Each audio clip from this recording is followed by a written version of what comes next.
Okay, we are live with Alexander Mercouris and Colonel Daniel Davis from the excellent show and YouTube channel Deep Dive.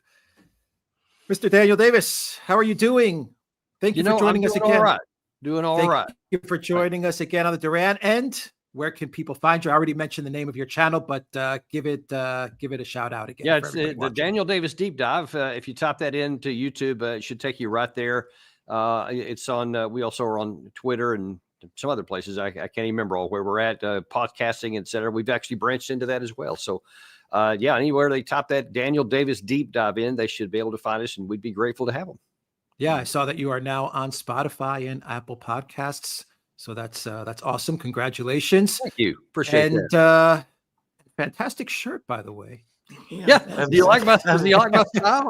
Where can I get one, do you think, Daniel? I think it's right below the screen. I think there's a link down there. People there's a link to the Duran shop. And more importantly, there is a link to Daniel Davis Deep Dive in the description box down below. And I will add the links to follow Daniel Davis Deep Dive as a pinned comment when the live stream is over. Thank you to everyone that is watching us on all the platforms. Thank you to our moderators. Let's get started, Alexander. Daniel Davis, we have a lot to cover, so let's begin. Let's begin indeed, because events are taking very, very dramatic turns in the conflict in Ukraine at the moment. I know you've been following it very closely, Colonel Davis. So we have someone who understands war. There's been some extraordinary articles appearing in the British media. There was one about 2 or 3 days ago on the BBC, which talked about the real possibility that the Ukrainian front lines might collapse. We've had another strong article today in Reuters, which doesn't say quite that, but it does talk about a very, very grim military situation. And we have a very frightening escalatory pattern starting to develop with missile strikes against Russia itself. The Russian Defense Ministry has confirmed 2 more ATACMS strikes today, and they're talking about retaliation. And of course, we had the revelation that the Russians have this very powerful missile, the Oreshnik, which they demonstrated in this attack against the Dnipro power plant, or the Dnipro missile factory. So very dramatic, very frightening, very worrying news.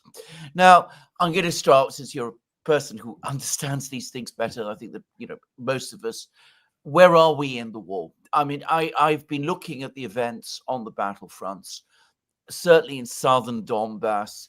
As far as I can see, things are moving much faster than they were. There was comments about that on the BBC, as I said, and on Reuters this morning.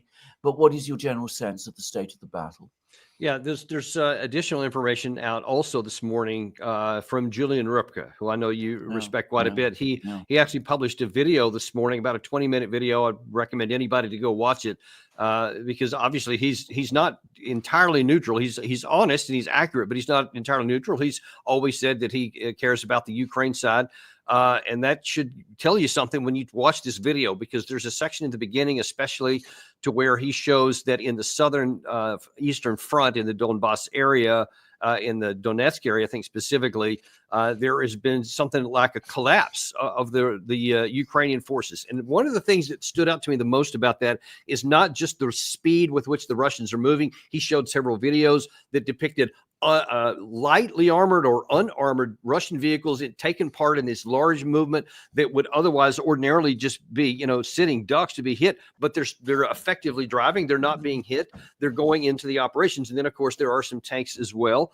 But then they go into, he shows that there's one area where they go into a well-defended Ukrainian position, which got his attention and definitely got mine, because unlike some of the other things that had happened earlier in about the middle part of this year, where it's in the you may recall actually early in the summer when the Russians made this unexpected push into the Kharkiv area, and a lot of the problems where there was no defenses in the area, and they were they hadn't even been built, etc. Well, in this area there was some very elaborately defended trench lines, and he showed some video of them, but he said the problem is that there were not enough Ukrainian men, so the Russians just swarmed into the place and took it over. and there weren't enough Ukrainians to defend it. And this was a well-defended area, but that shows that their manpower is lacking. Then he went in to talk about the Kursk area, and he talked that 40% has already been taken off, and the Ukraine side is just losing manpower. But then he also pointed out that the Russians are gaining manpower, and that they have entire new brigades to bring into the fight when some of the other ones that have been hit hard have been rotated out. That doesn't occur on the Ukraine side. So everywhere you look on the tactical battlefield, things are falling apart for the Ukraine side. And I know you and I have been talking about this for months, really, on back and forth on each other's show, that there's a risk that the thing could physically collapse at some point, and we may be nearing that final break point now. Is that your feeling? Because can I just say, somebody who's been in battle, and I don't think there's any substitute for having actually been in battle, by the way, to understand war. That has been the absolute conclusion I have come to.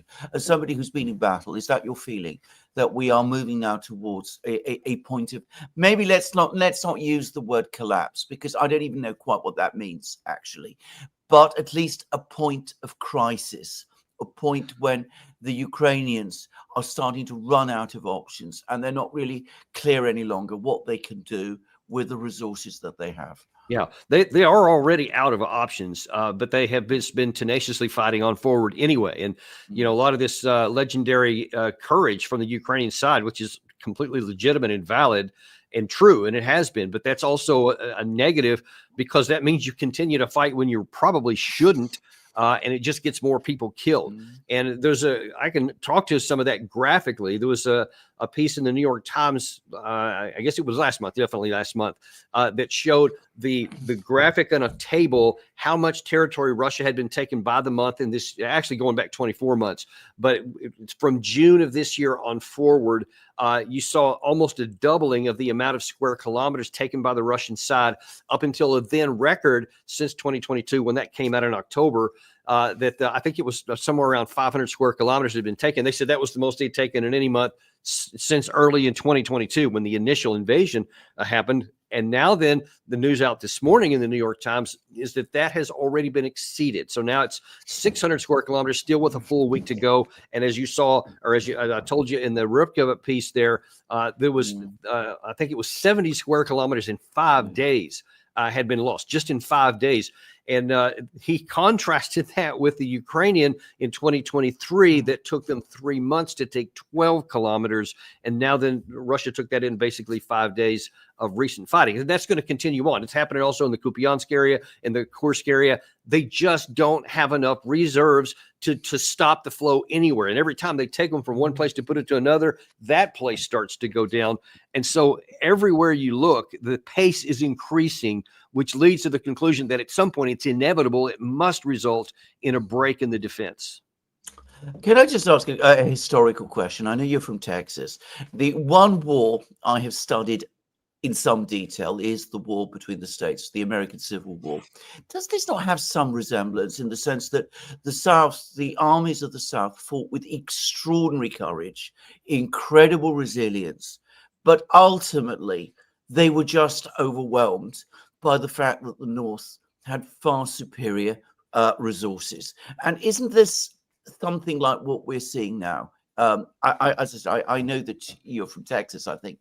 So, I mean, doesn't this have something of that resemblance to you, that ultimately, There are two similarities. One is the American Civil War, to whereas the North just finally under Grant just said, all right, we're going on a scorched earth and we're just going to literally annihilate everything in our path and just shoot it like locusts coming on farmlands, etc. And they just methodically moved past, and there was nothing that could be done. The South didn't want to negotiate for the longest time. And so they said, okay, as long as you want to fight, we'll keep going down, because they had the superior resources. There was literally nothing the South could do to stop that. The other similarity is in the latter stages of the Second World War, when you had the Russians that were moving against the Germans. The Germans had lost millions of men. They had, all their great guys had long since been killed, and they're good leaders, and you just can't replace those with putting another person in a uniform. And they had it's called the Volkssturm, where they were literally just putting anybody in a uniform, looked like the Germans, but they could never again fight like them. And all they did was lose slowly. And that's what I see happening right now, is that and I don't know, we talked about this too many times, but there were negotiations on the table with the Minsk agreements. We can go back that far, December 2021, April 2022, November 2022, and then this past June. All of them have been rejected, and instead they keep fighting.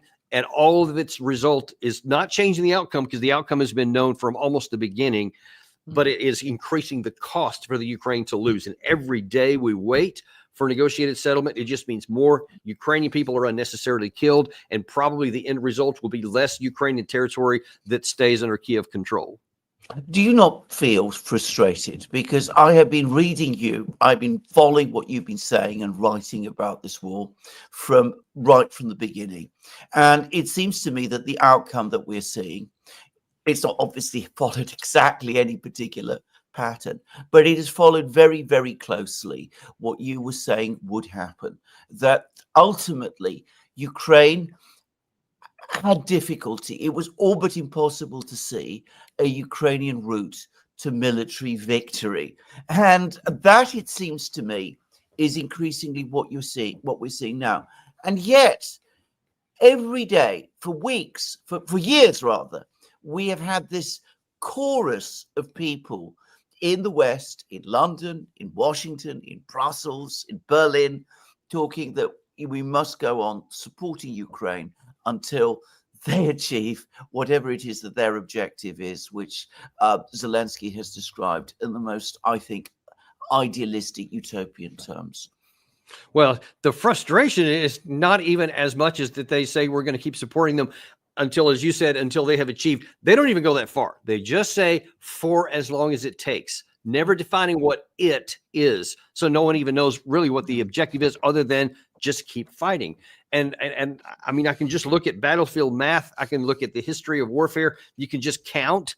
And it was self-evident from the beginning that there was no valid path for Ukraine ever. And just to kind of give you a sense of my frustration, I want to say it was on about the 14th day of the war, somewhere in the second week, early part of March.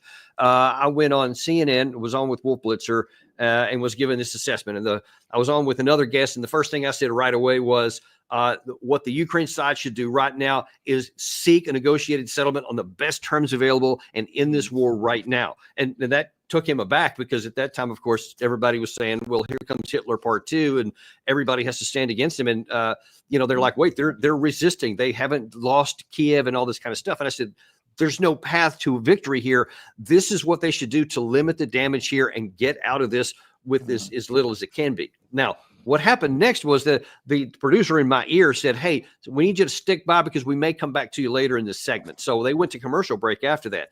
And the next one was going to be a certain U.S. ambassador that would come on. And what they didn't know, him and Wolf Blitzer, was that my my earpiece was still on. And those two guys said, did you hear what that lieutenant colonel said? What is his problem, man? He's like this defeatist kind of guy, and he's ready to just surrender to the Russians, and that was their mentality then. And it's, at least on the elite side, has never changed. But let me ask Mr. Blitzer and that certain ambassador, how many Ukrainian people are dead today that were alive on that day? How much territory did Kiev own on that day? And how much less do they own today? How much less are they going to own tomorrow, etc.? Those are the questions that I want to put a mic in their face and say, now you tell me how brave and smart you were back then to continue supporting a war that rationally could never have been won from the beginning. This is not anything new. And yeah, I'm frustrated. Okay, so let's talk about these missile strikes on Russia. What are they intended to achieve in military terms? Because I haven't understood it. Nobody has explained to me what these military strikes are intended to do. I mean, are they going to defeat the Russian army? Are they going to change the entire situation on the war? If not, what purpose do they actually serve? I mean, nobody's explained this properly to me. Is there any kind of sound military logic for doing this thing? Sound military logic. That's the standard right there. A couple of things. Number one, there is no valid military utility in having these long-range weapons. And you don't need any more evidence to prove that than to see, we'll just take a single day, the 17th of November. of this year, Ukraine reported, this is not even the Russians, you just leave them out of the equation in terms of information. Ukraine reported that 120 missiles were used by the Russians against Ukraine all over the country, and they hit a bunch of stuff. It was along with a number of drones as well. Most of the drones were shot down, but some got through and it interrupted their air defense systems, whatever. And a majority of those missiles struck and they hit their targets, and it hurt command centers, energy systems, etc. And it hurt, but obviously it wasn't decisive. There are, from resources that I've got in the U.S. government here, somewhere between 50 and 100 total ATACMS missiles that we have, and less than half of that many Storm Shadow missiles that are even available in the inventory.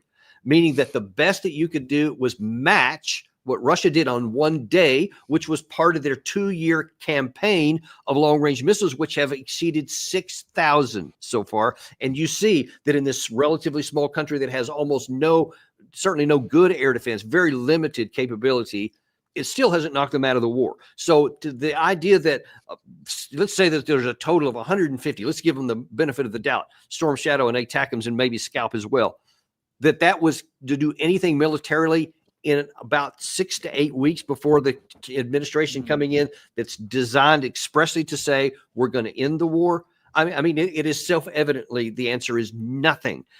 But there is a huge risk that it could escalate the conflict. So that means, from my assessment, one of two things is true. Either there is an exceptional and an unbelievable delusion among some of the senior leaders in the West, and that's writ large, not just the United States, not just UK, certainly have to add France into that they're incredibly delusioned that they actually think that somehow it can, despite the evidence before, or they don't think it's going to and make a difference, but they want it to escalate the war so that before Trump comes in, then we have an escalated war that now he's obligated to just keep fighting.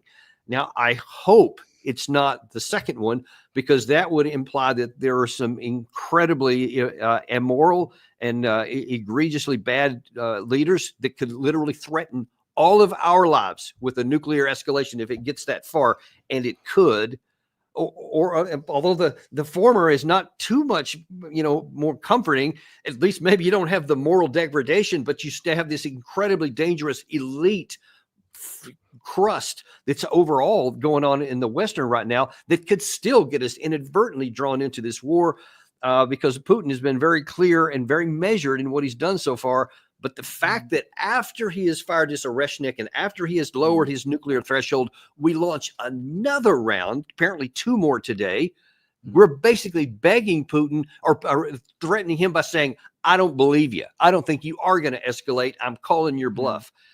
And that is just, I cannot tell you how radically irrational that is.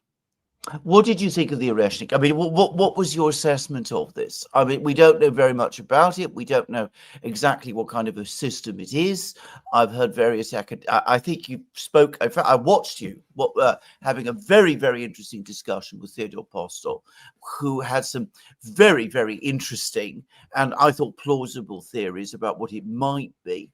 But to me, whatever it is, I mean, whether it's a glide vehicle or an evolution of the Bulava ICBM, the sea-launched one, whatever it is, this looks like an awesome missile. Now, how do you say that a government, a country, a leader that possesses weaponry like that are bluffing? I simply do not understand. I mean, it seems to me that is extraordinarily dangerous thinking. But what is your feeling? Yeah, it goes way beyond dangerous. It's reckless. It's out. It's not even a gamble, because a gamble, maybe you get lucky and you hit the number and you get a bunch of money. This is reckless because there is no possibility of an upside. There is no action that the U.S. or the West can be taking here that leaves them in a better position than they are today, or that they were before the long-range missiles were authorized in the first place. So it's all negative, and the question is, how negative is it going to be? And a lot depends on what Russia does, because I think, as you mentioned at the outset of the show, they've already publicly said there will be a response to this. And I think that, because the only hope I have is that Putin is a rational actor, and he does see that Trump is heading in there, and that he is willing to talk, Trump is, as opposed to the current administration, and that things will probably change on that. Maybe he can get by. So he, as opposed to the next step being firing what Putin also said, by the way, in the immediate aftermath of the first strike, he said, we reserve the right to strike outside of Ukraine in the militaries of anyone who is responsible for this. And now that we've called his bluff, I doubt that he will do that next, because I think that he still wants to preserve the possibility of limping into January 20th to avoid a huge escalation that would be catastrophic for everyone. We'll see what that happens. But then that implies that whatever he does, and he'll do something, that then we don't overreact to that again and go, aha, I told you that evil, wicked, Vladimir Putin dictator guy, he'd see what he's doing. We can't trust him. We have to respond in kind. And then there'll be people saying that, you just keep crawling up that escalation ladder. And again, there's no good into it. It's only bad. And I worry about what's going to happen next. Can I just say, I think you're right. I think what Putin is going to do, he's certainly going to react. I think he's going to limit it. The Russians are going to limit it to Ukrainian territory for the time being. I personally think they're going to wait and hope that when the new administration comes, when President Trump is inaugurated, then we can turn a new leaf and leave this very, very dangerous period behind us. I think that is what the Russians are going to do. So some of the very, very frightening. I will tell you though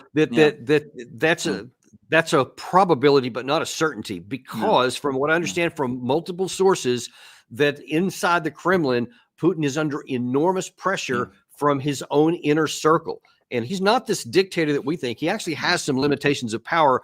And I'm told by two complete separate sources that there is increasing pressure on him to strike first, to say, all right, we've had our bluff called one too many times. It's time to do something next. So I will carve out that there's a possibility that Putin, for his own internal reasons, may be forced to do something. But again, we'll have to wait and see. But I worry about that factor as well. I think you're absolutely right about that. I mean, again, there is a Russian public opinion, which is very, very angry. And there are also people in the Kremlin who are definitely saying, we can't just continue to absorb this in the way that we have been. But I still think that his own personal calculus is try to see this thing through for the next 2 months. Totally agree. That's my guess. That is my guess. Now, that brings us to what happens after the next 2 months. Do you think that there is an understanding among some people in the United States, people who might be in the new government, in the new administration, about quite how dangerous the situation is? Because it seems to me we're getting very discordant messages. People like Mr. Gorka are talking about pressuring Putin to do X, Y, Z, which I don't think is going to help us very much. Others seem to be much more realistic about what can be done. What is your feeling? I mean, obviously this is difficult because none of us really knows, and I think it's fair to say none of us is talking to Mr. Trump every day. But you're closer to the scene than we are. What do you think the balance within the administration, the new administration, is going to be? Well, I tell you, I don't have any access to Trump himself, but I do have a number of sources, we'll just say, that are on the inner circle, and there is some confusion even among them, and some uncertainty as to exactly what the intent is. And ultimately, it's going to come down to what Donald Trump himself says, because you mentioned Sebastian Gorka and some of the just absurd nonsense that he said a couple of days ago about what all the support we've given so far will be peanuts compared to what we'll do if Putin doesn't give in to Trump's demands. Look, Trump doesn't have a strong hand here. Not anything, no ding on him, but he's been handed a really weak hand in comparison to the strong hand that Russia has. So you understand that on the negotiating side, that's not going to pressure Russia into anything, because they can completely ignore the incoming administration and do whatever they want on the battlefield.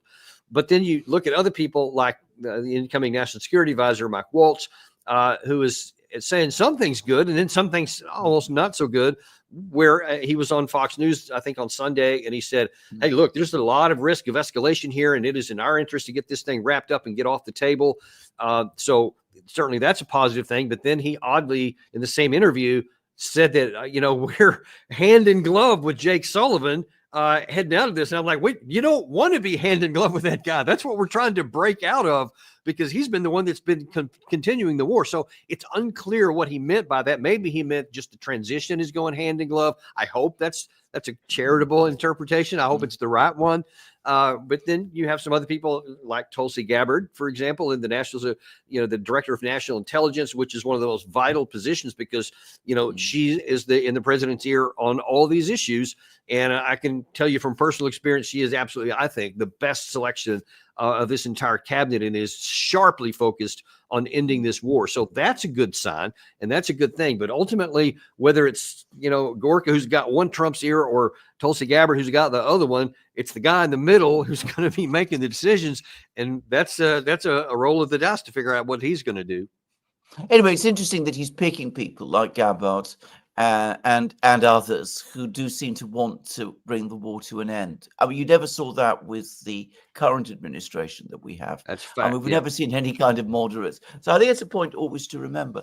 What do you make of the US's European allies? And I mean here specifically our government in London, my government in London, I should say, which seems to be straining at the leash to get Britain into terrible trouble. I mean, that is my own sense of what they're trying to do. Yeah. I mean, what do you make of all of this? Just puzzlement, because look, you have Fico, Orban, who are sharply focused, who are right there closest to the Russian in Europe, and they understand what needs to happen to get this war over. They recognize there's no benefit to continuing this war, and a great risk in continuing it, and they are outspoken in that direction. And then you have way over on the other side, you have Keir Starmer, you have Emmanuel Macron, and they seem to be detached from reality. And I mean, why in the world they want to get together and say we're actually considering putting British and French troops in Western Ukraine, while they are eager to say, yes, use the Scalp, yes, use the Storm Shadow missiles. Sure, even though they know that there's only like a handful of them, a tiny number, and they have to know that they're not going to have any strategic impact at all. Yet, then you have the I think it's the British Armed Forces general, the highest ranking guy, saying we're ready to fight tonight. We can do it all, and we can take, and I'm like, okay, have you looked at your org chart lately? I just you correct me if I'm wrong, but I think there's roughly 168,000 total men in the active British forces, which when you actually get the fighting number of troops in there, it's probably a division, a couple of 2 or 3 divisions, maybe not more than that. And don't have a lot of recent combat experience to say. So I'm not sure what these guys are actually thinking they're going to accomplish here, when the Russian side is 500,000 bigger than it was in February of 2022, and battle hardened, and they actually have capabilities. They have new weapons of war they didn't even have back then. They know how to fight on the ground. I mean, it would be a foolhardy thing to actually get involved with the Russia right now. So why in the world they're doing anything besides, what, Trump's coming in, he's talking about a negotiated settlement. Let's just get behind whatever he's doing now. Let's get this thing off the table and start moving on with whatever's next. That's what makes sense. And they're not doing it. I don't get it. Absolutely. I mean, can I just say that is what British governments of the past would have done. They would have always wanted to work with the Americans, with someone like Trump, to try to establish peace in Europe. That was the consistent policy of British governments throughout the Cold War. They tended to see themselves as a moderating force on the Americans, if anything, not as a radicalizing force. And I find it very odd to understand this. I mean, even Margaret Thatcher, who is often considered a very hardline figure in terms of relations with the Soviets, as it was then, she was a person who always counseled moderation, negotiation, looking for ways to stabilize the situation in Europe. Are people in the United States getting frustrated with Britain? I think I've asked you this question once before, but there is an article which I've just recently read by Anatol Lieven, a very well-known academic and analyst here, in which he was saying that we're playing a very dangerous game in Britain by doing what we're doing, not just with the Russians, but with the Americans as well, in the sense that Trump might not be happy that we're trying to escalate this thing just a few weeks before he takes office. Well, yeah, it's puzzling to me for that reason as well, Mm. because Biden lost, Harris lost, so they're not going to be in power, a month and a half from now. So when you know the guy's coming in has articulated here's where he's going, why are you trying to double down over here? Because I mean, what is he? Trump is not one that says, okay, well, I'd like it if you did what I want, but cool, if you want to do your own thing, that's fine. I mean, he doesn't take that very well. And so Trump has a long memory too. He doesn't forget things. And if you're doing something that undermines what he has stated is about to be American government policy, I just don't see what's going to happen, because I mean, you would almost expect that Starmer, and he's been emphatic in his talk about continuing to support, et cetera. I mean, is he going to go on like a literal 180 all of a sudden on January 21st? I mean, I don't know what he's going to do, but I can't see how he would maintain his current position after Trump is inaugurated, because then that would put the two sides like this. So I truly am puzzled and wonder what his positions or what his action is going to be. So what is the general plan of all of this escalation, both from the American side, both from the Biden administration side, and from the British side, and the European side? I mean, there's all this wild talk sending troops to Ukraine. I think by the way, you've answered whatever question I was going to ask there, because clearly this is when even the Estonian defense minister is saying this is not a wise idea. For the British and the French to be talking about it says something exactly. Anyway, there's talk about sending troops. There's talk about this fact of sending missiles. Even some talk in the New York Times, which I cannot believe, about supplying Ukraine with nuclear weapons of all things. I mean, which I think. I mean, that must be a lunatic fringe coming up with that idea. I would like to believe that. As delusional as our leaders are, they're not that crazy. I mean, to hand that guy, I mean, he's been trying to draw us into the war from day one. Yeah. I mean, literally from day one, he's been trying to draw us in. So I can't see there's any possibility that would ever happen. But the bigger picture is you see Washington Post was reporting this morning that Biden is basically just like has a bake sale on, and like everything must go. And he's like, everything they have, they're trying to get it out the door before January 20th. And the only thing I can figure, well, it's similar to the two things earlier. One is that he says, okay, I think what Trump is doing is wrong. We should have continued to help him. And so now then, before Trump comes in and turns off the spigot, while I still have control, I want everything out the door so that they can get it and defend themselves. Meaning that he is not rationally understanding that it doesn't matter, that it won't change anything. And if the whole year of 2023 didn't prove that in profound ways, I don't know what the last, month and a half is going to do to you, thinking that somehow, in light of everything that Julian Ripke talked about this morning, that somehow that's going to make any difference when they don't have the men. It doesn't matter how much stuff you give them, how many weapons and money and anything else. But that seems to be what's driving Biden right now. I just don't think he's thinking what it's going to mean. He's just like, well, Trump's going to turn off the spigot, so throw it out the door. And then, of course, the only other plausible explanation is, the nefarious one that they want to expand the war so before Trump gets in, and then he'll have to keep fighting. But that's I don't know, one of those two. I mean, neither of these is rational. It seems to me. And the first plausible, one, not rational. Plausible, not rational. And the first one, I mean, it sounds to me like making decisions from anger. And I'm going to make a guess that even more in war, you do not want to make decisions in anger. As we say in England, decisions made in anger are repented at leisure. And making dangerous decisions, reckless decisions, because you're emotional. You feel that the other the other man is going to make a mistake. So you're going to just give everything you've got to the Ukrainians. And I think what's compounding this from the elite United States side is that let's see, I've heard at least for sure General Jack Keane, Ben Hodges, and John Bolton emphatically say throughout that don't worry about nuclear escalation. It ain't going to happen. Putin knows that if he ever does that, he's signing his own death warrant. He's not a suicidal, so forget about it. And I think they actually believe that. And so many people, and I was on Fox News a couple of days ago, and the anchor got into a debate with me about these things. He actually thinks that Russia is about to fall apart and that we're just handing over Ukraine to him by acknowledging reality.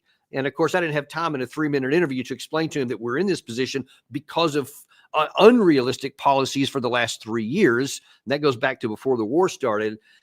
They just can't see that. And that's what worries me, is that they may not recognize how serious these policies are if they're carried through because of Putin. And it's so ironic, man, that we are counting on prudence from Vladimir Putin to keep the world out of a nuclear escalation. And right now, that's probably the only thing holding us back.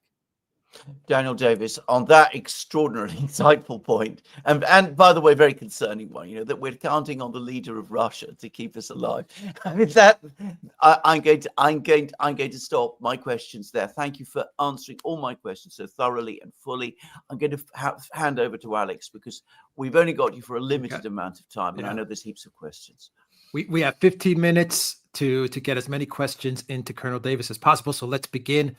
Sparky says, when I was in the U.S. Army in the 1980s in West Germany, I was fortunate to have officers like Colonel Daniel Davis. He represents the best in U.S. military leadership. That's from Sparky. I appreciate that. From A. Keen, would love to hear an assessment of how likely Russia is to hit outside Ukraine as U.S. escalation continues. I believe the U.S. does not care how many Ukraine targets or people are destroyed. So Russia is forced to strike, say, Akrotiri in Cyprus, for example. Thanks in advance. Yeah, or the missile base, missile interceptor base with the Aegis ashore in Poland, or with the Ramstein Air Base in Germany. Really, any place. You can pick out half a dozen places in Romania as well. There is a genuine risk of that. We talked about this a little bit earlier in the show, that the likelihood, my guess, my analysis is that the next round that Russia's going to do in response to what we did earlier today with the long-range missiles is it's going to be some target inside of Ukraine. I still think, Alexander, that there's probably like a 90% probability that that's the case, even with this pressure inside the Kremlin. But if there is an additional provocation after that, if that next round, whatever Russia does inside of Ukraine, doesn't put the brakes on, and then there's an additional strike, and especially if something, whether it's a Storm Shadow, Scalp, or ATACMS, if it hits something of substance inside of Russia and hurts and kills a lot of people, then I think that it's flipped over. Now I think it's a 90% probability that the next Russian missile lands outside of Ukraine. Okay. Soapy Orc says, question for Colonel Davis. How long until the extent of U.S. operations inside Ukraine are known? It took 30 years for the U.S. ops inside Laos, Cambodia, etc. were known. Now U.S. covert ops are known more quickly. Yeah. Well, a lot of that depends on what happens next. And how bad this ends up getting, and whether Trump's able to come in and, keep this thing off the precipice of nuclear escalation. Because obviously, if something like that happens, I don't know that anybody's going to care to even find out, because it could get that bad. But if it doesn't, then a lot of things get leaked these days. But just based on some of my own knowledge about things that have happened over the last couple of decades, you'd be surprised how strong the state is. And I hesitate to say the deep state, because that has all these nefarious deal, but people in power, I'll put it that way, have a remarkable ability to keep some things secret. So it may be a long time before we find out. From Nikos, have you seen the show Fallout? In it, the oligarch elites cause nuclear war in order to reset the world and remake it in their image. We are seeing this in real life. Some of these people, as insane as it is, want a nuclear war, with interviews pointing to this desire of a reset. Do you think we're seeing a reset? I would like to just say that's movie stuff. That doesn't happen in real life. But look, given this, like Alexander and I were bantering back and forth, some of these actions are either incredible delusions, or they're taken intelligently by intention, knowing the risk, wanting the risk. I can't say, I don't have any insider information on that. I don't have any access to know. So I can't say with any confidence what's going on, but I can just tell you from sitting back here and looking at all of these actions and seeing what is known and the actions in light of that, I just can't negate that possibility. I've seen people say that that's the case, that certain elements want a war, obviously, as long as a bomb didn't fall on them, but in their family members. But I I don't know why anyone would want to do that, what reset means, because if you don't have a functioning world and a functioning economy and a global economy, you're not even going to be able to enjoy it. So I'm not sure what anybody thinks they would have. But the problem is, if you get some delusional thinking by people with power and money, all kinds of things that make no sense can come to pass. And so I just can't eliminate that as a possibility. All right. From Christoph. Orezhnik seems to be a version of the Bulova sub-missile from 2019. Can you comment on this? Now I'm not a missile expert. Some of my friends are. There's also some news reports out that it's a version of the RS-26 missile, which has been in development since at least 2008. I want to say, I think it was first tested in 2011. But right now we're just doing a lot of forensics from a long distance. And there was allegedly some missile parts that were recovered by the Ukrainian side in Dnipro after that missile was fired. And we may know a lot more after that comes out. But right now, all I know is what's in the media press. Right. From Nuno Lucas, they say that the USA can supply nuclear weapons to Ukraine. Do you believe there is a possibility of this happening? No, categorically, I don't. No one's delusional enough, not to that level in the White House. And plus, it would be, I don't think that there's even legally a possibility of doing that. We've never even talked about letting any nation, even some of our staunch allies, have nuclear weapons. I can't imagine any scenario that someone as a loose cannon as Vladimir Zelensky is going to be given a nuclear weapon that could then rebound and blow up in our face and result in Washington, D.C. getting nuked and retaliation, etc. So, no, I give that no credibility whatsoever. From Klaus Vatne, U.S. knows it can't win and the ATACMS have no strategic purpose. Bauer says the U.S. can win a limited nuclear war. Is that the goal? And why? And why is Trump silent?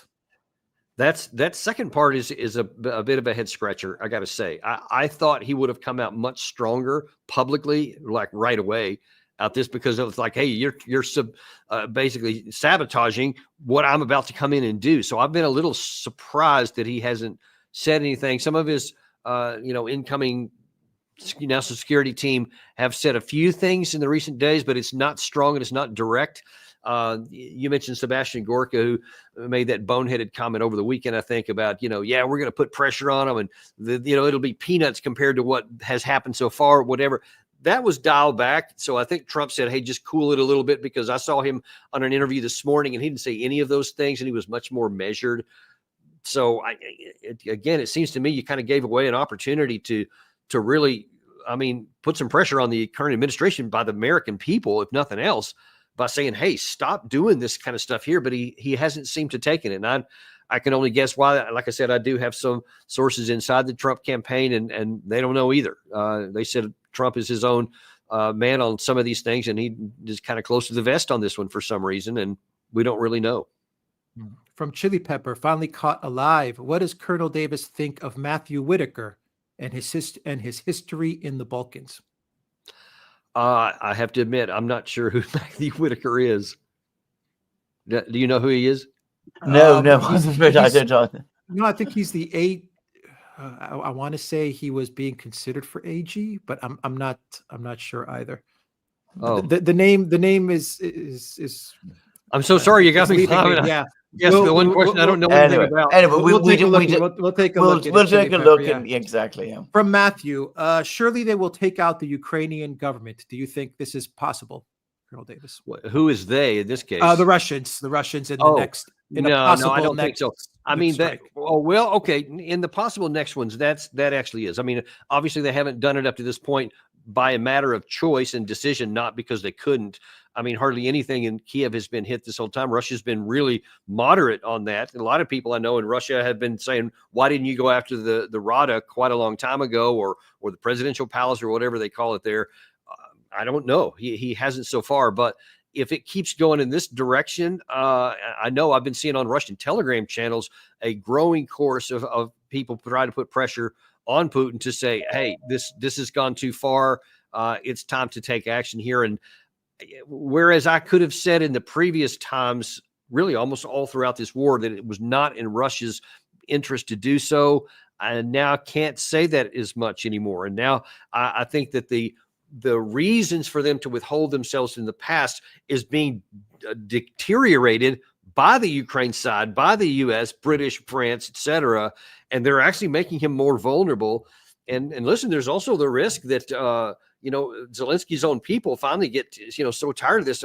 I mean, we see already that there's so many people are protesting against all their family members being taken off the streets, and a lot of people have been, the guys who are recruiting them are being killed because people are tired of it and they don't want their loved ones.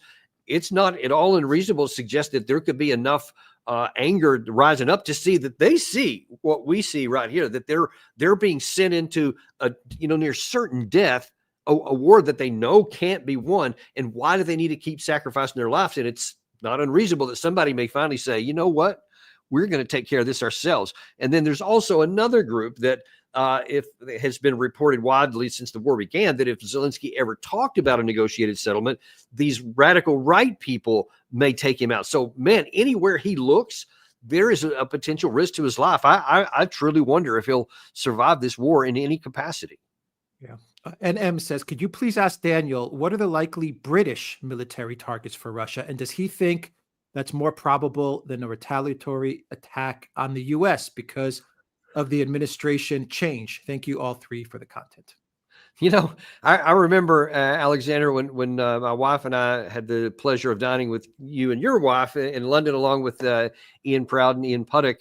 And your wife made this comment. She said, if anything happens, they're almost certain to come after London before they come after Washington. And I think she's right. If there's going to be an escalation to that level, I would imagine that any number of British airfields or army bases or something like that, or missile forces potentially could come under the strike. If Russia, like I described a second ago, if Russia's next move is in Kiev or somewhere inside Ukraine, and then the West still does more Storm Shadow or Scalp or whatever, I think that it is increasingly possible that Russia will say Article 5 or no Article 5, we're coming. And if they're going to hit somebody, it's probably going to be UK before it's going to be the US. Adadula says, Dan, would you please speak with some of your friends and colleagues about the destructive force equivalent of these newly deployed Russian weapons? Rough estimates based on throw weight and velocity. Thank you. You guys are all aces, the real deal. Well, I would have to defer you to Ted Postal for that kind of detailed analysis, but I can just tell you from a operational perspective, Putin has said, and we already knew this, that it's not just the Oreshnik. That's some new one. They probably have some small number of them, but they got a lot of other things, a lot of similar vehicles. And we know that a lot of their IRBMs and ICBMs already can't be intercepted, just like our stuff can't be intercepted by the Russian side either. And that's been long known by both sides. And that's been part of why we've had this deterrent and the balance between the two, because we both know that each side can hit the other and they can't stop it. So no matter what kind of missile it is, whether it's this one or something else, we can't stop the thing. And so it's going to be operationally effective. And now we know it's also accurate. All right. From Moon Dragon, will the U.S. supply Tomahawk missiles? I doubt that because that is an explicit nuclear tip capable missile, and whereas the ATACMS are not. And I doubt very seriously we'd have that many of them. I don't think we would let those go. And I haven't heard any serious consideration of it. Elsa says, Mr. Davis, is it the military training that helps you keep calm while dealing with the stupidity of Western governments? Well, and I'm afraid this will be the last question I can answer before I have to roll out. I mean, I like to think it was, I don't talk about this a whole lot, but in the early part of my military career, I was kind of a hothead and I got myself into some real trouble. I won't go into detail of what it was, but I did get myself, and I was a little bit too brash and a little bit too cocky, and was put in my place. And so in that terms, I think that my time in the military and in combat situations did teach me a lot about being calm around crazy things here. But, you do the best you can. Colonel Daniel Davis, before you go, where can people find you? If you'd be so kind to go to Daniel Davis Deep Dive on YouTube, just plug that in there anywhere, or nearly anywhere you get the podcast, Daniel Davis Deep Dive, and you'll find us waiting for you there. All those links. You'll find Alexander there next week. Absolutely. That's right. Alexander will be on your show next week. Thank you very much for joining us, Colonel Daniel Davis. Thank you very much for answering our questions so thoroughly and so well. Always an absolute delight. Thank you. Take care. All right, Alexander, let's go through the remaining questions. From Sparky, clarification from Sparky. Officer similar to Colonel Daniel Davis. Davis himself wasn't actually in my unit or chain of command. Thank you, Sparky. For that, Sparky says Israel has free reign over the U.S. military at the Pentagon. Did Blinken bypass Austin by getting Israel to authorize the U.S. military to provide targeting for missiles fired into Russia from Ukraine? Well, we don't know. We don't know the details of all of this. We will eventually find out, no doubt. And I hope the new administration, when it comes in, will provide us with that information. There are apparently some uncertainties about how this decision was made and by whom and who's implementing it and all of those things. But we can only guess, and I prefer not to guess about something like that. Christoph says Orezhnik covers all of Europe, but Putin said it will be deployed to the Far East. Chukotka borders Alaska. Open Google Earth, drop a pin, and check the distance. It can also reach all of the U.S. now. Your thoughts? Absolutely. I've heard that, and I'm going to make a guess that this is also going to be a system that the Chinese are going to get hold of. Maybe not identical, but they will produce something very like it. And we are looking at a worldwide global arms race, and that is a very dangerous thing. And I'm going to say this: the other thing, and we didn't discuss this with Colonel Davis. Maybe it's better that we didn't, but at some point, maybe we should get a naval person to do this, because I think the capability that has just been demonstrated basically brings carrier warfare to an end. I mean, there is no way that you can resist this kind of system. So if it's developed into an anti-carrier system, then I mean, this is the end of the carriers, which are, of course, the mainstay of the US fleet, including the US fleet in the Pacific. Sancho Relaxo says, still unconvinced USA incoming Sarmat demo. Be surprised. I don't know how that would be. Sarmat, of course, the most powerful intercontinental ballistic missile apparently ever developed. It's still in tests, but it's now very soon going to enter service. Jeff Bickford says, is it NATO and the Biden administration daring Russia to strike outside of Ukraine? Isn't Russia's response limited to Ukraine as things stand, to Ukraine's apparent destruction? I think, this is my own guess, I think the people who are playing this game, it's an incredibly dangerous game, think that whatever the Russians do, they're going to come out the winners either way. If the Russians don't react by attacking targets outside Russia, they will say, look, this proves that the Russians are just bluffing, that we can do whatever we want, we can walk all over them, we can supply any weapon we choose, and then that just proves that, the Russians are just a paper tiger, and we can move on and escalate more.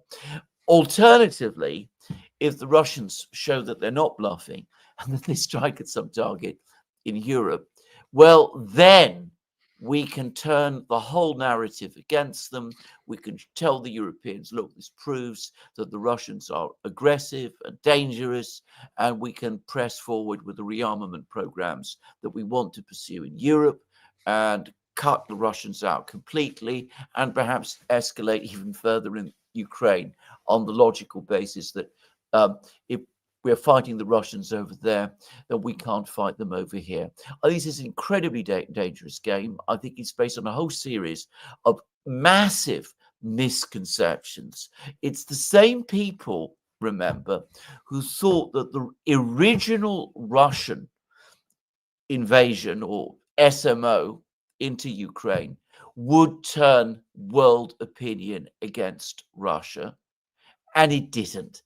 And I think they're making exactly the same mistake, because the party that is engaging in the provocations is altogether obvious. It's obvious outside the collective West and to much of the population within the collective West as well.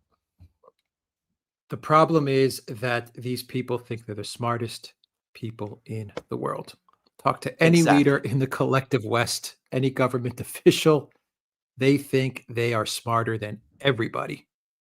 Exactly. That is the Exactly. problem that we have right now. Exactly. And they nothing, think they're 10 steps ahead of the Russians. exactly. That's what they think. Exactly right. And nothing that ever happens seems to make them change their view about this. They have, as we say in Britain, a mighty high opinion of themselves. Even the small countries, in Europe, I come from one. Trust me, the leaders, they think they can outsmart anybody. Yeah. Anyway, Salila, thank you for that super sticker. Let's see. Commando Crossfire says Russia gone too far with Hazel. Just annex, stop the madness. Well, they might have. The one might follow. I mean, the one doesn't exclude the other. I'm going to say it. I mean, the use of these missile strikes with the ATACMS and the Storm Shadows are going to make Russian demands, when negotiations come, even harder than they already are.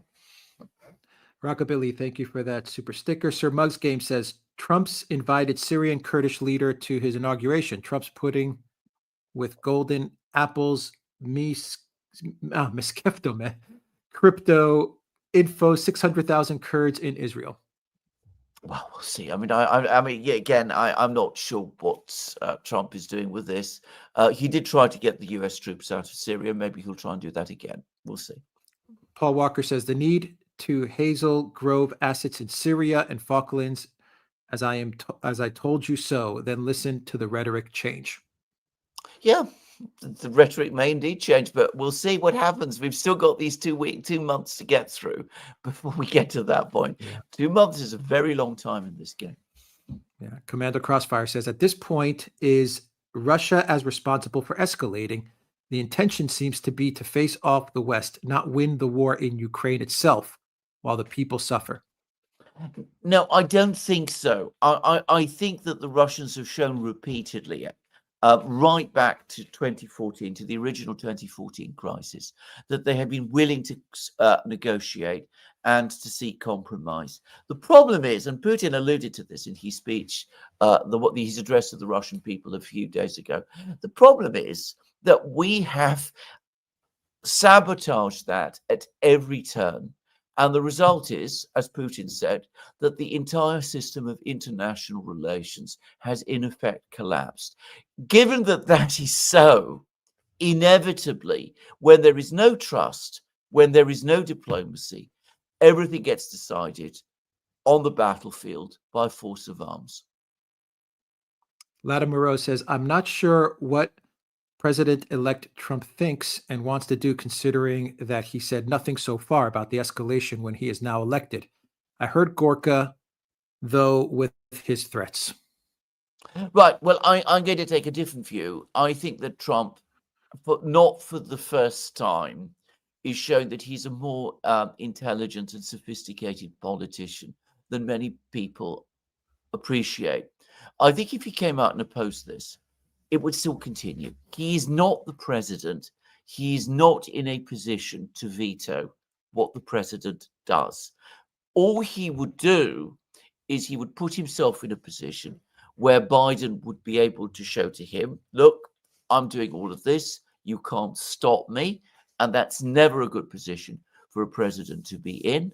And at the same time, he would crystallize opposition to him within, on the part of the rhinos, Democrats, those people who've been cheering this decision on. And he would also open himself up to more attacks that he's too favorable, too sympathetic to Vladimir Putin. All of this at a time when, since he's only the president-elect, he can actually do nothing. He has no constitutional authority at all. On the 20th of January, after he is inaugurated, he can stop all of this with just a pen. He can just scribble off an order and the whole thing stops. Better for him to wait until he's got the power and the authority to make the decision stick. And if he doesn't, Well, And, then we're in a different situation. exactly. Then we're in a different situation. Klaus Botner says the DoD must have the right intelligence by now. It's not like the U.S. doesn't know that they will lose this. How then can one understand their behavior? You know, you made a very good point, because one of these New York Times articles, I forget which one, actually said so. They said that the U.S. Intelligence community is now advising the administration that Ukraine has lost the war, and that any weapon supplied to Ukraine cannot change the trajectory of events, which makes this decision even less rational than it already looks. I mean, they're already being told by their own intelligence agencies, who are, to be clear, very, very sympathetic to them. I mean, they back this administration. They don't really want to see Donald Trump come in. If even their own intelligence people are telling them the war is lost, what are they doing? Paul Walker says on Monday, two B-52s were intercepted by Su-27s near Kaliningrad. They seem to be poking the bear a bit too much. Yeah, they're doing it all the time. I mean, there's been this aggressive game that has been played with the Russians along their borders for years now, before the conflict with Ukraine began. Just to say, I mean, you remember, this is after the 2014 crisis, but there was that British frigate that went incredibly close to Crimea. And the British said, we're only in international waters, which meant, of course, that they're not recognizing Russian authority in this area, because they don't recognize Crimea as Russian. But the point was, it was still an incredibly provocative thing to do. So they're playing this constant game. And again, the Russians, Putin, have exercised immense restraint, but there does come a breaking point. And that breaking point is getting closer. Just to go back to the Matthew Whitaker question, Matthew Whitaker was the AG for Trump for 1 year. Oh, remember, in his first, he was from 2018 to 2019. But he's also been appointed as the U.S. ambassador to NATO. Oh, right, okay. So that's the question with the Balkans. I don't know if you have anything to add to that, Alex. I don't know what he had to do with. Nothing yet. But nothing yet. What could? Well, the Balkans. I've discussed this many times in many places. As far as I'm concerned, the Balkans is an unexploded bomb, which has again been screwed together by NATO. What they have done is that they have a powerful but resentful Serbia, surrounded by unstable NATO protectorates, microstates, Bosnia, Montenegro, Kosovo, others, with, of course, Serbia having reasons to be adversarial to all of them, with claims, in fact, against all of them. Anybody who knows the history of the Balkans knows that this guarantees an eventual return to war. Now, when we were in Hungary, Alex and I, one of the things we discovered is that the relations between Hungary and Serbia are getting to become very friendly. So on the border, for example, the Hungarians and the Serbs are undertaking joint patrols. And my own sense, this is something we will need to discuss more fully, maybe in a separate program, is that even as the situation in the Balkans is explosive and unstable, forces for restabilization outside the collective West are starting to appear. So you have Croatia, Hungary, Slovakia, which of course isn't a Balkan country, but still, Romania. We've just had interesting elections there, and they're clearly worried about the state of the region. And who knows, they might eventually find a way through. From Huffman Aviation, Alexander, is there a reason you haven't discussed the Project Alchemy documents? If I'm, that's the article from the Gray Zone, I believe, right? Or am I wrong? Yes, I think you're right. I'm not sure. Yeah. I think There's a reason. I looked at that. I just haven't had the time to really No, dig into it. exactly. I mean, we have been, It's great reporting, but absolutely. We are trying to keep up with the news at a time where the news is moving faster than I have ever known. I think what has happened over the course of this November, over the last month, we had the BRICS summit in Kazan at the end of October. We've had the election in the United States. We've had a political crisis in Germany, a festering political crisis in France. We have obviously the war, the missile strikes, the Russian offensive, all of this going on. And that's not even including the Middle East, the fact that the Israelis launched strikes against the Iranians, and the Iranians have launched earlier strikes against the Israelis. Lebanon, in Beirut. In Lebanon, exactly. I mean, this administration in Washington is literally going down in flames. I mean, it's not a metaphor with them. They are literally going down in flames. Yeah, this administration has literally set the world on fire. It's not an exaggeration. Yeah, exactly. Matthew says, even if the Russians hit NATO, they can't respond. I believe NATO can't respond. I imagine Matthew means NATO. Even if the Russians hit NATO, they can't respond. I think you perhaps right, but I still wouldn't want to test it. I mean, I think that we may very well be forced into this position. The Russians may feel that they have no alternative. But then, of course, think what happens if the Russians launch a strike on a NATO airbase in Europe. I'm not going to start speculating about which one. I don't want to do that. But if they do, then the whole narrative about the bluff turns on its head.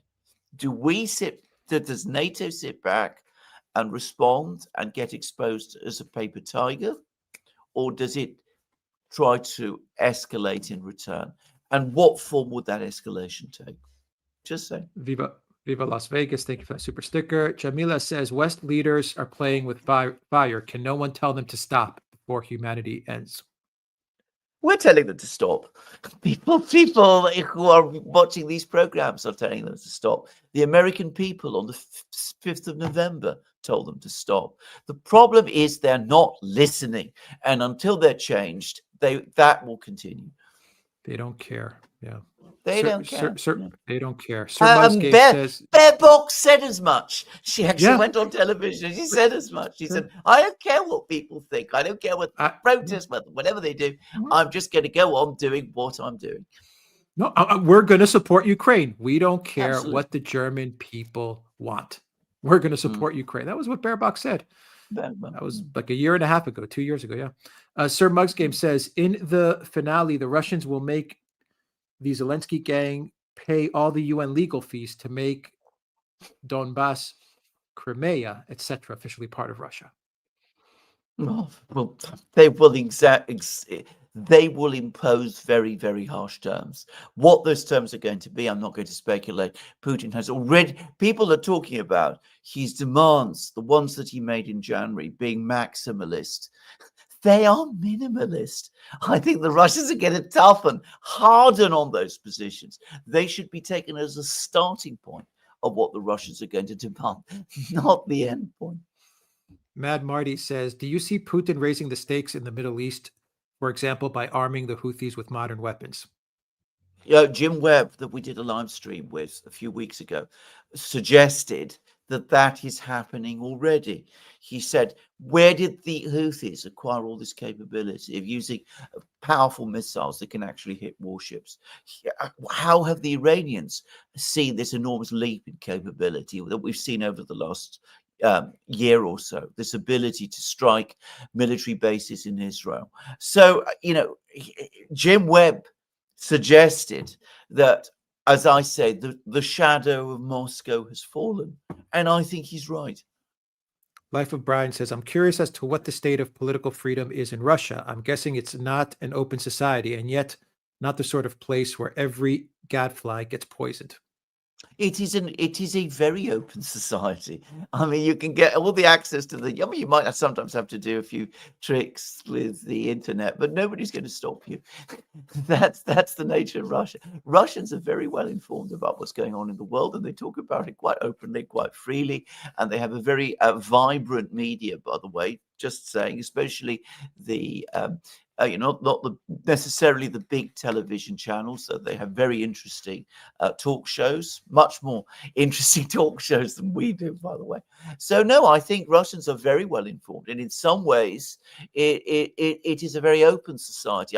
I use that word. I don't use it in the ideological sense that the Open Society Foundation does. What I mean to say is I think debate happens within Russia very freely. If you go to the Russian Telegram channels, they criticize Putin there all the time.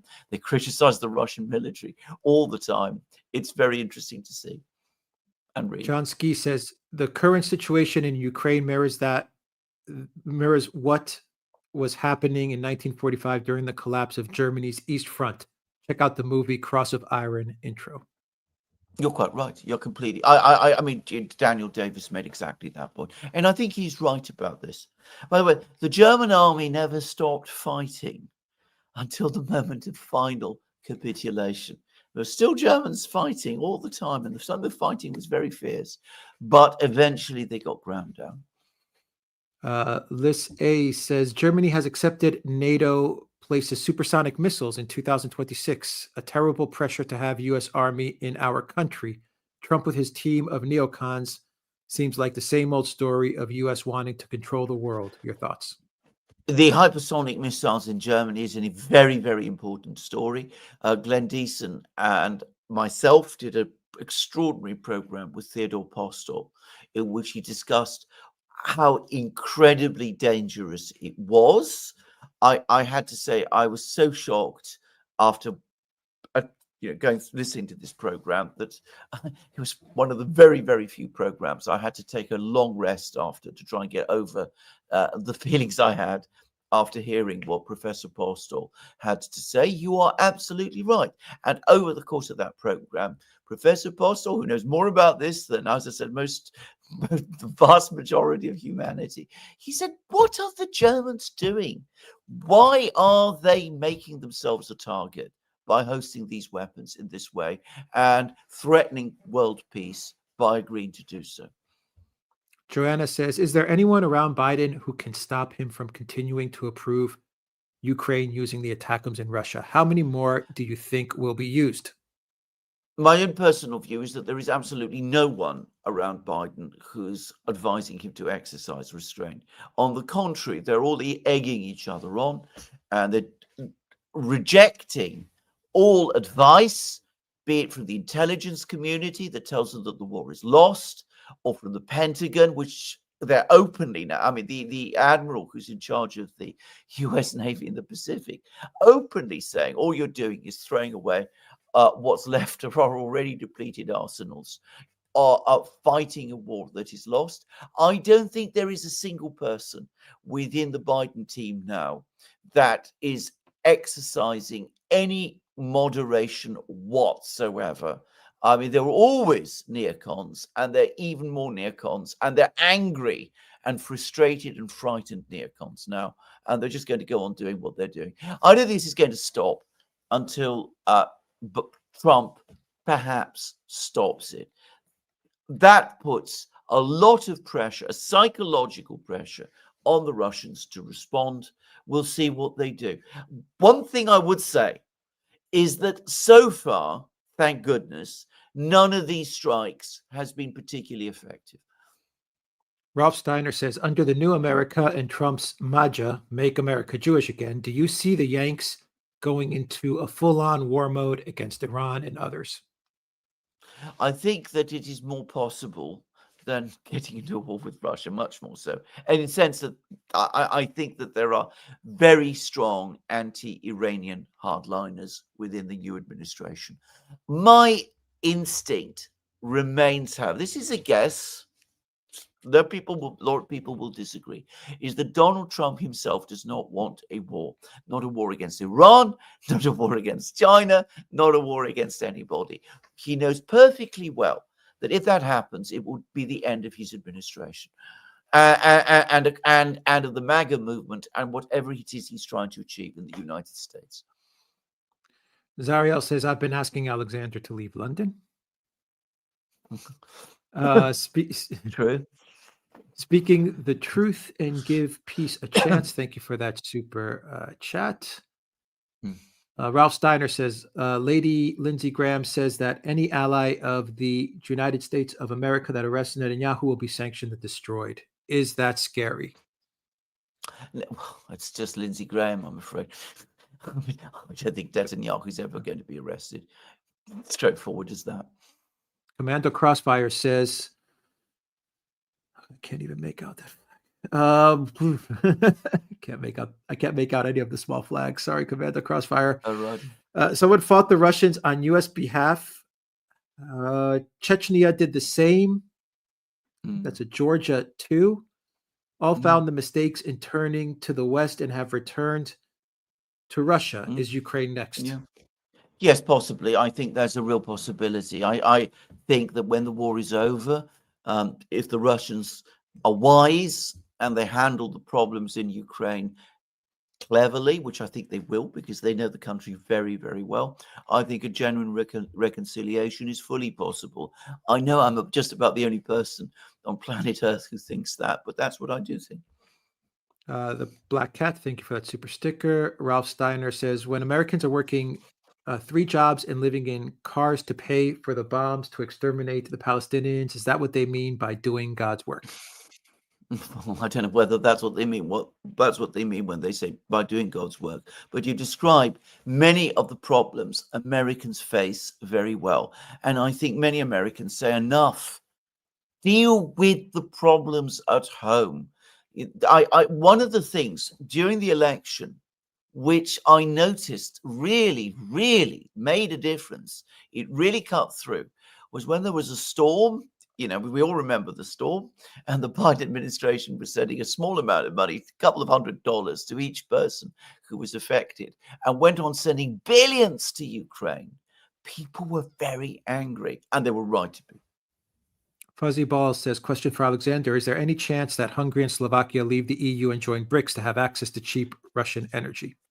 When we were in Hungary, this came up repeatedly in our meetings with various Hungarian officials, and without exception, they all said that there is no thought or plan in Hungary at the moment to leave the EU. And they gave us all kinds of reasons why that was so. Basically, that it's a landlocked country, that it has no real options but to remain inside the EU if it is going to trade successfully. And in other words, it was a pragmatic decision that reflected Hungarian national interests. However, they are aware of the BRICS. They did mention this, and they are obviously ready to work very closely with the BRICS. And we met various officials, deputy state secretaries from the economics ministry and the finance ministry, and by the way, the energy ministry.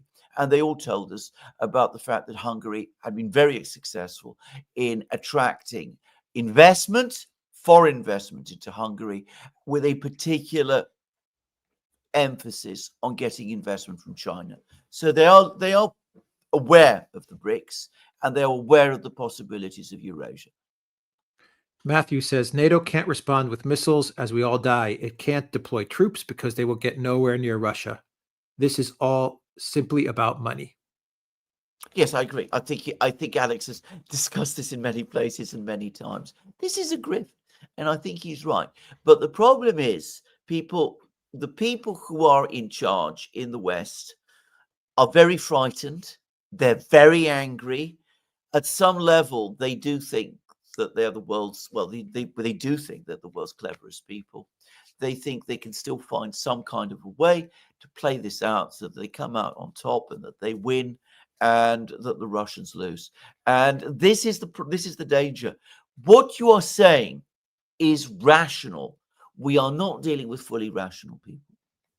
Sparky says it's possible the hazelnut is a variety of the R-30, which can fit in submarines in some configurations. So maybe it can be launched from submarines, canceling intermediate range as a limitation. Well, I've discussed this. I mean, I don't know what the R-30 is, by the way. I'm not an expert on Russian missiles. But I do remember that some years ago, the Russians were talking about a new submarine family, which they were going to launch, which is going to be called the Laika, which had ballistic missiles able to fire warheads that seemed very like the way that's they were described to the Oreshnik that we've just seen displayed. And of course, if they do that, then again, this is a major change in the balance of power at sea. And of course, it could potentially open the way to strikes against the continental United States. Peter NH says, what will NATO strike in Russia if Russia strikes in NATO? I'm not going to answer that question. I can make guesses, but I don't want to make guesses. Fuzzy Ball says, how many Ukrainian troops are in Odessa? How susceptible is Ukraine to shock and awe Russian attack on Odessa, permanently landlocking Ukraine? I don't know how many Ukrainian troops are in Odessa. General Sisky does not share that information with me. I'm sure that you can probably find some information about it on open source, but I haven't seen it. So I don't know how many Ukrainian troops are in Odessa. I think the Ukrainians will do everything they can to try and hold on to Odessa for as long as they can. But if the battle ever gets to Odessa, I think the city will actually fall quite fast. Ralph Steiner says, will Stammer's cunning plan to inheritance tax the farmers to the point that they'll then be sold to BlackRock provide enough money to save Ukraine? No. I'm glad you brought that topic up, by the way. This isn't something that obviously we've talked about on the Duran, and it's probably too discrete a subject for us to do a whole program about. But one of the things about the budget is that the inheritance tax changes look like they're going to obliterate the farming community in Britain, because of course they're the people with the land, the big farms and all of that, and they're going to be hammered. The Starmer doesn't like farmers. The Labour Party the Labour Party, today's Labour Party, hates farmers. Clement Attlee's Labour Party, the one that came to power in 1945, loved farmers, but this Labour Party hates them. Tabernac says, what could not be achieved on the field will be sought through negotiations. Do these tactical moves increase our negotiating position, plus tariffs on Canada? No, I don't think they do. I think they do the opposite. That is the theory, at least the explanation some people are giving for what's happening. I don't think it's the real reason, by the way, but it's the explanation. It's going to strengthen Ukraine's negotiating hand. It's going to weaken Ukraine's negotiating hand. It's going to make the Russians feel that they need to take an even tougher line. So since it cannot achieve any military objective, it cannot, by definition, strengthen Ukraine in any conceivable way. Now, about the tariffs, this is a massive question. I did a program this morning with Jeffrey Sachs, which you'll be watching soon on the Duran. He seemed to think that the tariffs were a bad idea. I know others who think otherwise. I think it's a topic we'll discuss in a proper program, Alex and I, on the Duran, when we have a still clearer understanding of what Trump exactly it is that he intends to do. Sir Bugs Game says, inviting Kurdish leader designed to enrage Turkey and others in the region. Kind of interesting from Trump. Yes, it was. By the way, Erdogan has had a very interesting telephone call with Putin, which I discussed in my latest program. Elliot says, would a Russian response in the EU trigger Article 5? Well, against NATO. Well, again, triggering Article 5. What does that exactly mean? Article 5 says that if one country is attacked, that will lead to consultations. That's all it says. It doesn't actually say that they're all obliged to come to the defense of that country that has been attacked. So what does it mean? Now, does it mean that if, say, Britain is attacked, France, Germany, Italy, and all the others have to go on the attack against Russia?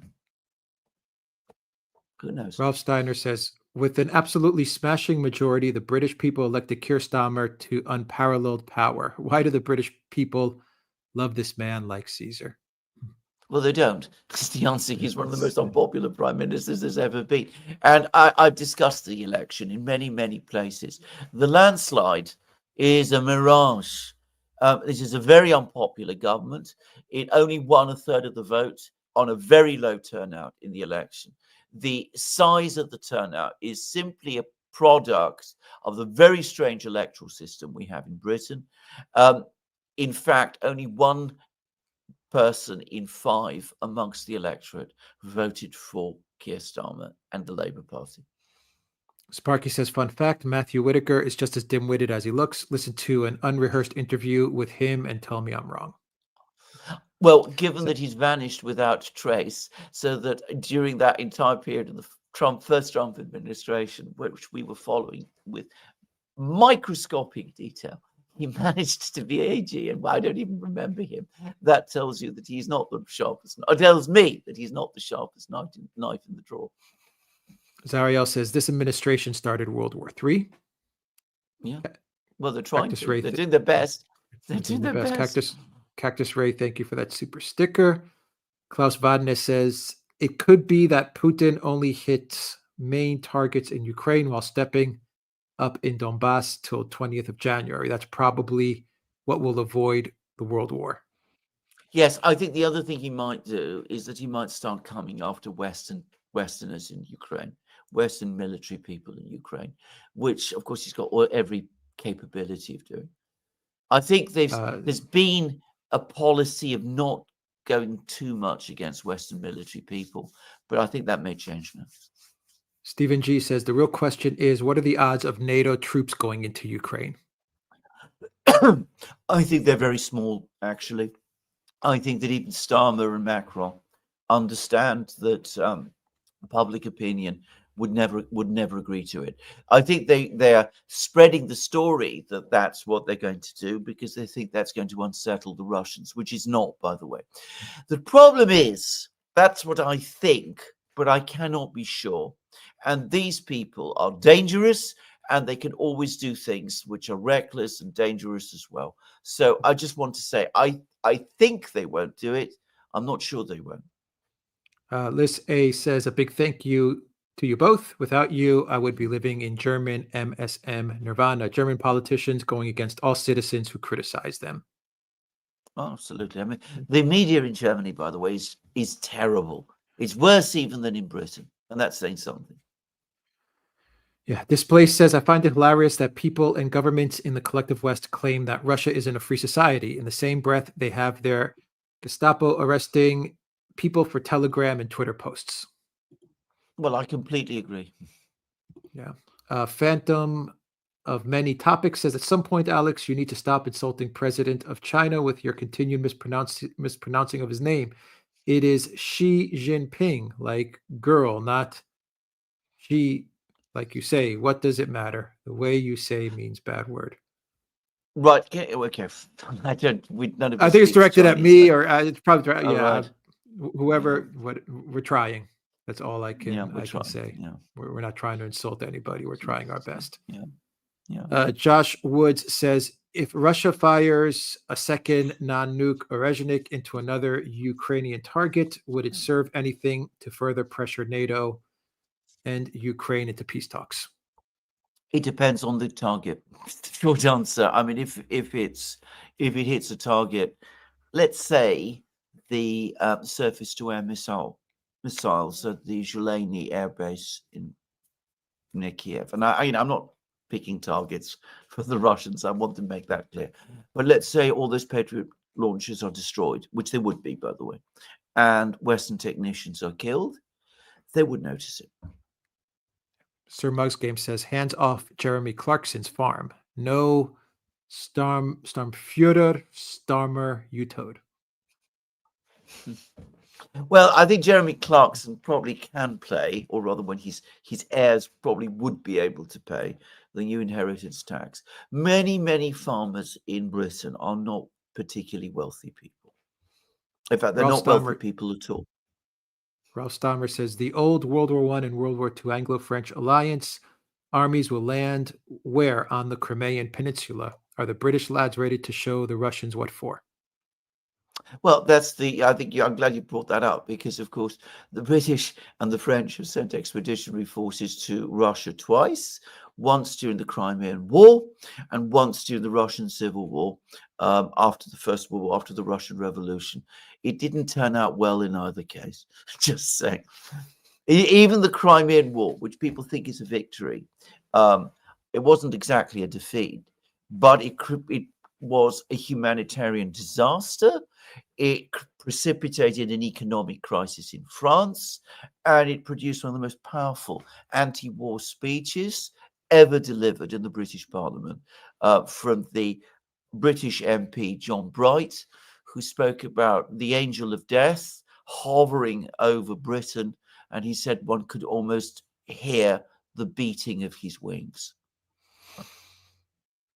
Display says U.S. has 37 trillion black hole. Lindsey Graham, U.S. establishment, and BlackRock openly want Ukraine, then Russia. This has to be. This has to be to cover their positions with real assets. Everything since 2008 has been to this end. Yeah, I agree with that. I mean, this is a point that so many people are making, and Lindsey Graham, rather incredibly, confirmed it. Yeah. Sophisticated Caveman says, at the rate the Russian army is moving now, it'll take years for them to get to the Dnieper. What will change on the ground to speed their advance? No, it's not true. I mean, they're moving very fast. They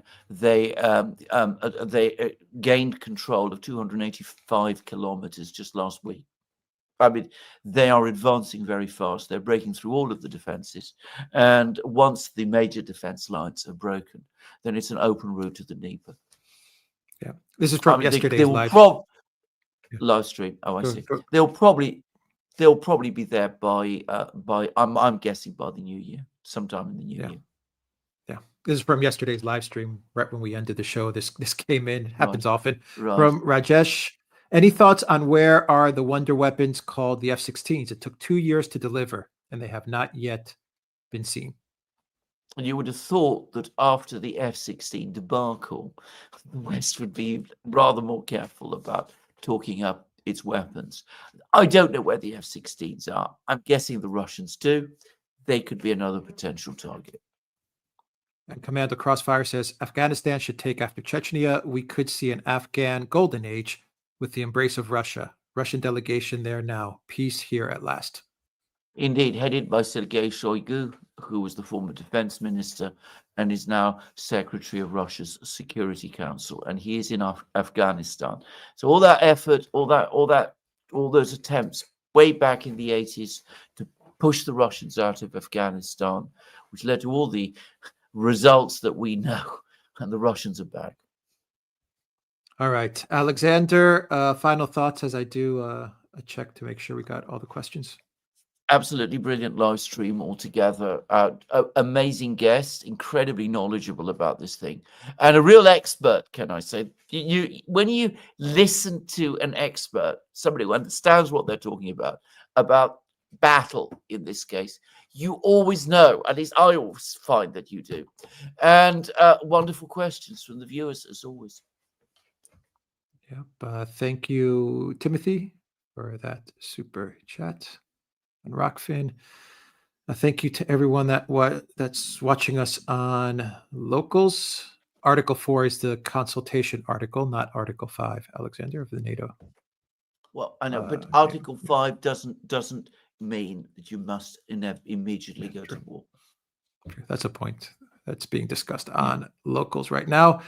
Thank you to everyone that's watched us on Rockfin, that's watching us on Rockfin, on Odyssey, on Rumble, and on YouTube. Thank you to our Locals community, the Duran.locals.com. And thank you to our moderators as well. Let me just make sure we got all the questions, Alexander. Yep. Spartan Warrior Queen, Zarael, Brett T. Jordan, Peter, and I hope I didn't miss anybody. Thank you to our moderators. Thank you to Daniel Davis, Colonel Daniel Davis. I will have the links to Daniel Davis Deep Dive in the description box and as a pinned comment as well. I think that's everything. Take care, everybody. Thank you very much. Good day.